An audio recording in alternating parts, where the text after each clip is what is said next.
Hello friend, आज के इस वीडियो में आप सभी लोगों को फीस माफी के लिए प्रार्थना पत्र बताऊंगा। जी फिर बच्चों, आपको बोर्ड की कॉपी में बिल्कुल कैसे लिखना है उसको मैं बताने वाला हूं, जिससे आपका एक भी नंबर ना कट पाए। देखिए, बहुत सारे बच्चों को फीस माफी के ऊपर प्रार्थना पत्र तो मालूम रहता है, लेकिन लिखने का तरीका नहीं मालूम रहता है कि कैसे उनको लिखा जाएगा, कैसे पत्र को लिखा जाता है जिससे उनका नंबर कट जाता है। तो आज के इस वीडियो में बताने वाला हूं कि बोर्ड की कॉपी में, जी फिर बच्चों, बोर्ड की कॉपी में आप कैसे फीस माफी के लिए प्रार्थना पत्र लिख सकते हैं, सारा कुछ बताऊंगा। उसके लिए आपको चैनल को सब्सक्राइब कर लेना होगा और वीडियो को शेयर कर देना होगा। देखिए, ये बहुत ही इंपॉर्टेंट है फीस माफी के लिए प्रार्थना पत्र, जो कि हाई स्कूल और ट्वेल्थ वालों बच्चों के लिए है। हाई स्कूल में और ट्वेल्थ में भी आता है कि फीस माफी के लिए प्रार्थना पत्र लिखिए। ठीक, ये इंपॉर्टेंट है। तो सबसे पहले आप देखिए, जिस स्कूल पर लिखना चाहते हो उस स्कूल का नाम याद होना चाहिए। सबसे पहली बात, जब भी आपको फीस माफी के लिए प्रार्थना पत्र लिखे, कोई सा भी प्रार्थना पत्र लिखे, तो सबसे पहले आप यहाँ पर इस प्रकार हेडिंग डालेंगे। किस कलम से डालेंगे? तो ब्लैक कलर से। किस कलर से? फिर बच्चों ब्लैक पेन से लिखेंगे।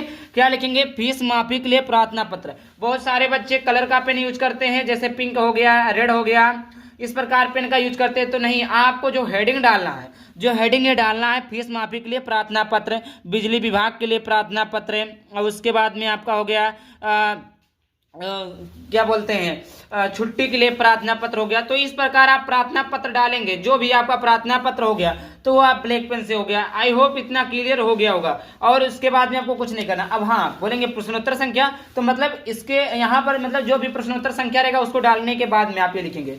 फिर उसके बाद में लिखेंगे सेवा में। क्या लिखेंगे फिर जो? सेवा में। देखिए, बहुत सारे बच्चे क्या होते हैं, इधर इतना छोड़कर यहाँ से सेवा में लिखते हैं। जो ऐसा नहीं करना, आपको सेवा में इधर से लिखना है। अब आपने सेवा में उधर से लिखा, उसके बाद में आपको करना क्या? सेवा में। अब सेवा में इतना काट दीजिए। देखिए, ये आपने सेवा में लिखा, आपने अब ऐसे पटरी से नहीं करना, मैं आपको सिखाने के लिए बता रहा हूँ। सेवा में आपने लिखा, अब सेवा में के इधर में, इधर आपको नहीं पढ़ना, इधर आपको नहीं पढ़ना, इधर से लिखना स्टार्ट करना है। इधर से लिखना आपको क्या करना? स्टार्ट करना है।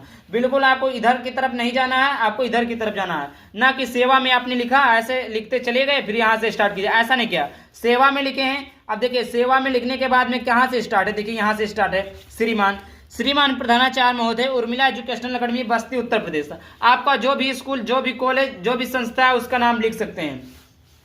अब देखिए, पहली बात, श्रीमान याद है, श्रीमान एक साथ रहेगा, थोड़ा अलग हो गया है बट श्रीमान एक साथ रहेगा।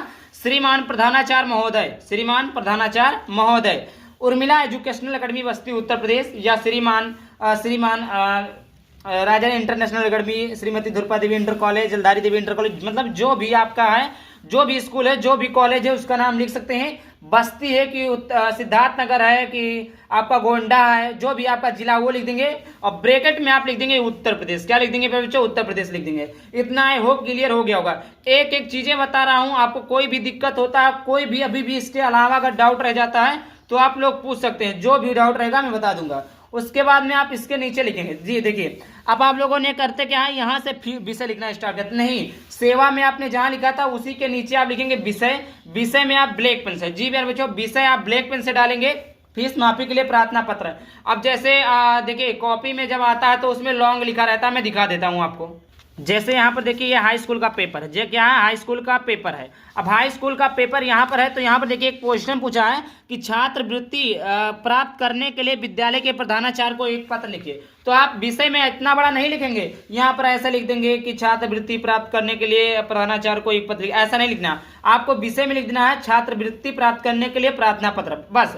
मतलब कुछ ऐसा लिखिए, शॉर्ट में कुछ ऐसा लिखिए जिससे मतलब पता चल जाए, हाँ आप इसी चीज को लिख रहे हैं, इसी चीज को व्यक्त करें। अब जैसे फीस माफी के लिए प्रार्थना पत्र, अब आपको कोई भी देखेगा पता चल जाएगा, हाँ ये फीस माफी के लिए प्रार्थना पत्र लिख रहा है। तो इस प्रकार कुछ शॉर्ट में लिखना है। और किस कलर से लिखना है? तो ब्लैक पेन से लिखना है। किस पेन से लिखना है? ब्लैक पेन से लिखना है। उसके बाद में एक लाइन छोड़ देंगे। जी प्यारे बच्चों, आप एक लाइन छोड़कर लिखेंगे। क्या लिखेंगे? एक लाइन छोड़कर लिखेंगे। क्या करेंगे प्यारे बच्चों? एक लाइन आपको यहाँ पर क्या करना है? छोड़कर लिखना है। तो यहाँ पर देखिए महोदय, फिर उसके बाद में लिखेंगे सेवा में के नीचे आप यहाँ पर फिर वैसे डालेंगे महोदय। क्या लिखेंगे? महोदय लिखेंगे। महोदय के नीचे आप लोग ऐसे कामा लगाएंगे। सेवा में के नीचे भी आपने कामा लगाया था, महोदय के नीचे भी आप कामा लगाएंगे। जिस प्रकार आपने सेवा में के आगे इधर कॉमा के इधर से लिखना प्रारंभ किया था, फिर उसके बाद महोदय के नीचे इधर से आप लिखना प्रारंभ करेंगे, ना कि महोदय इधर से लिखेंगे फिर ऐसे। वो तो आपको समझ लीजिएगा नकल हो गया, मतलब एक इमला जैसे नहीं बोलते, कॉपी लिखते जाओ, ऐसा नहीं लिखना, कुछ हटके लिखना, अच्छे से लिखना है। जिससे एग्जामिनर को पता चल जाए हाँ ये बच्चा अच्छा लिखा। आपको थोड़ी बहुत गलतियां भी रहेंगी तो पूरे नंबर मिल जाएगा अगर आप अच्छे तरीके से ढंग से लिखे रहेंगे। तो महोदय आपने लिखा, उसके बाद में यहाँ पर देखिए कॉमा लगाएंगे, सबने लिखना पड़ा। देखिए सबने निवेदन है कि मेरा नाम रवि चौहान है, मैं आपके विद्यालय में कक्षा 10वीं का छात्र हूँ। क्या लिखेंगे आपने? सबने निवेदन है कि मेरा नाम रवि चौहान है, मैं आपके विद्यालय के कक्षा 10वीं का छात्र हूँ। अब ऐसा नहीं कक्षा 10वीं का पेपर देने गए तो उसमें लिखने 12वीं का छात्र हूँ। अरे भाई एग्जामिनर भी देखेगा जब आप 10वीं में पढ़ते तो 12वीं क्यों लिखे हैं, 10वीं में पढ़ते तो 8वीं में क्यों लिखे हैं। तो अगर 12वीं वाले छात्र लिख रहे हैं तो यहाँ पर 12वीं लिखेंगे, 10वीं वाले छात्र लिख रहे हैं तो 10वीं लिखेंगे, 8वीं वाले छात्र लिख रहे हैं तो 8वीं लिखेंगे, 9वीं वाले छात्र लिख रहे हैं तो 9वीं लिखेंगे। जो भी नाम है अपना नाम लिख देंगे, जो भी छात्र जो भी मतलब क्लास में पढ़ते हैं वो चीजें यहाँ पर लिख देंगे। उसके बाद में मेरे पिताजी एक किसान हैं और हमारे घर का खर्च उन्हीं की कमाई से चलता है। जी फिर बच्चों देखिए, जब भी आपको फीस माफी के लिए प्रार्थना पत्र लिखना हो तो आप ऐसा नहीं लिखेंगे कि मेरे पिता बिजनेसमैन है इसलिए मैं आपका पैसा नहीं भर पा रहा हूँ। ये तो उल्टा हो गया ना भैया, बिजनेसमैन है पैसा कमा रहे तो आपका फीस कैसे माफ होगा। आपके पास कुछ ऐसा दिखाना है जिससे आपके पास पता चले हाँ कि नहीं है, तभी तो आपकी फीस माफ होगी, नहीं तो कौन फीस माफ करेगा। तो ऐसा नहीं आप लिख देंगे मेरे पापा बिजनेसमैन है, मेरे पापा सरकारी नौकरी है इसीलिए मैं मतलब मेरी फीस माफ कर दीजिए। अब आप ही लोग सोचिए, अगर किसी के पापा सरकारी नौकरी है उसको यही प्रार्थना पत्र लिखना तो क्या लिखेगा, मेरे पापा सरकारी नौकरी करते हैं। ऐसा नहीं, बिल्कुल भी नहीं लिखना भैया, एक को नंबर नहीं मिली। मतलब क्या मतलब है, लिखना है आपको मेरे पिता एक किसान है, समझ में आया। ऐसा नहीं लिखना मेरे पापा बिजनेसमैन है, मेरे पापा सरकारी नौकरी है। जो एप्लीकेशन है उसी के हिसाब से लिखेंगे, समझ में आ गया। क्योंकि फीस माफी सबको थोड़ा ना दिया जाता है। फिर इसके बाद में क्या लिखा है बच्चों, छात्रों मेरे पिताजी किसान और हमारे घर का खर्च उन्हीं की कमाई से चलता है।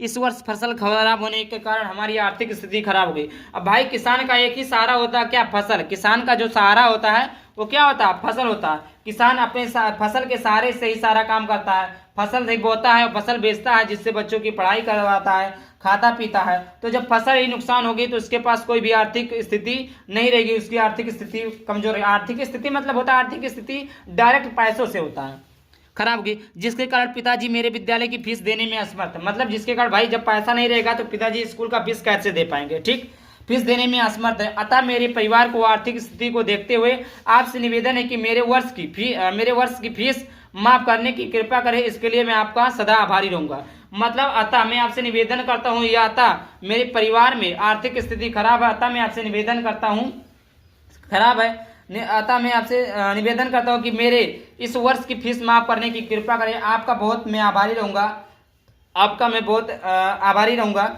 और यहाँ पर उसके बाद में आप डालेंगे, इधर डालेंगे, इधर साइड में नीचे डालेंगे, यहाँ पर दिखा देता हूँ। यहाँ पर आप डालेंगे साइड में डालेंगे दिनांक, क्या डालेंगे मेरे बच्चों, दिनांक डालेंगे। अब यहाँ पर देखिए दिनांक जो भी है, जैसे आप 24 फरवरी को पेपर देने जा रहे हैं तो 24 फरवरी 24 इस प्रकार डालेंगे, इस प्रकार नहीं लिखेंगे 24 फरवरी 02/2025 24 फरवरी 2025 इस प्रकार दिनांक आपने डाला। अब दिनांक के जस्ट सामने, जी बच्चों, दिनांक के जस्ट सामने आप लिखेंगे धन्यवाद। क्या लिखेंगे, धन्यवाद, एक्सक्लेमेशन मार्क लगाया जाता है। आपका आज्ञाकारी शिष्य तो शिष्या, शिष्य तो शिष्या तो शिष्या, नाम लिख देंगे और रोल नंबर लिख देंगे। नाम रोल नंबर तो आपको पता होगा, बताने की आवश्यकता है ही नहीं। तो आपको आई होप वीडियो पसंद आया, वीडियो को लाइक करके चैनल को सब्सक्राइब करना। चलिए मिलते हैं किसी टॉपिक के साथ, तब तक के लिए बाय बाय, थैंक यू, जय हिंद, जय भारत, वंदे मातरम।